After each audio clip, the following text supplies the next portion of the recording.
Good morning. तर इथे पहाटेचे 5:30 वाजलेले आहेत आणि आम्ही आलेलो आहे श्री संत गजानन महाराज मंदिर गारखेडा. सो आज आहे श्रींचा प्रगट दिन. सो म्हणून दर्शनासाठी आलेलो आहे, कारण नंतर फार गर्दी होते. सो पहाटे आमचं मस्त असं दर्शन झालं. इथे सुंदर अशी रांगोळी काढलेली होती महाराजांची.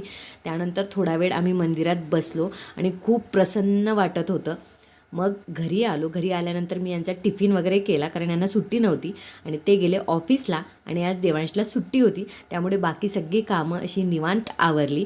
सो माझं माहेर शेगाव, त्यामुळे शेगावची आठवण झाली. आता शेगावला जाणं पॉसिबल नाही, म्हणून आपल्या परीने जेवढं करता येईल मनोभावे तेवढं आम्ही करतो. सो इथे देवांशनी मस्त महाराजांचा पंचामृत आणि पाण्याने अभिषेक केला. त्यानंतर पूजा केली.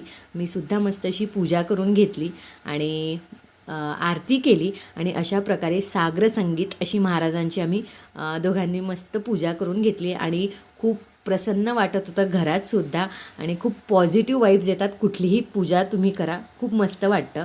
आणि लास्टली मी महाराजांचा आवडता नैवेद्य म्हणजेच पिठलं भाकरी ते बनवलं. सो हे बघा, खूप सुंदर अशी आमची पूजा झाली होती आणि मस्त वाटत होतं. बोला गणगण गणात बोते. आणि शेवटी महाराजांना नैवेद्य अर्पण केला. आणि अशा प्रकारे या सुंदर दिवसाची पॉझिटिव्ह अशी सुरुवात झाली.